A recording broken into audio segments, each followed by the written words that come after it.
নাচল railway স্টেশনে অবস্থান করছি। আমরা এসে দেখতে পেয়েছি বেশ কিছু নেতাকর্মীরা নাচল রেলওয়ে স্টেশনের যে রেলপথ এটি অবরোধ করে রেখেছেন। তারা বলছেন চাঁপাইনবাবগঞ্জের 2 আসনে বিএনপির মনোনীত প্রার্থী আমিনুল ইসলামের মূলত মনোনয়ন বাতিল চান।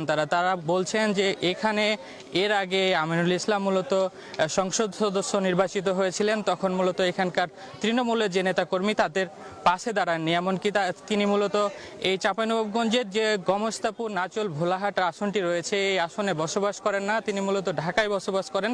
এখানে একজন ম্যানেজার নিয়োগ করে এই দলের কার্যক্রম পরিচালনা করেন তিনি। আমরা এখানকার নেতাকর্মী যারা রয়েছেন তাদের সঙ্গে কথা বলছিলাম।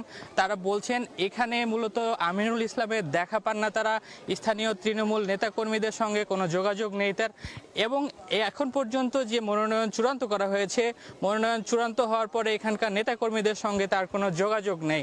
এমনকি এখানকার নেতাকর্মীরা কালকে আপনাকে বলে রাখি পদ্মা বাঁচাও নামে একটি সমাবেশ ছিল চাঁপাইনবাবগঞ্জ সরকারি কলেজে, সেখানে দলের মহাসচিব মির্জা ফখরুল ইসলাম আলমগীর এসেছিলেন, সেখানেও তারা এই অভিমানের জন্য যাননি। তাই তারা বলছেন যে আমরা প্রতিদিনই নতুন নতুন কর্মসূচি ঘোষণা করছি, যেমন গতকাল রাতেও কিন্তু এই এলাকায় একটি মশাল মিছিল করেছেন তারা। আজকে 10:30টায় একটি ট্রেন রয়েছে ঢাকাগামী, সেখানকার ট্রেনটি তারা অবরোধ করে রাখবেন বলে আমাদেরকে জানিয়েছেন। তো এই ছিল স্থানীয় আমার কাছে চাঁপাইনবাবগঞ্জের নাচল থেকে সর্বশেষ।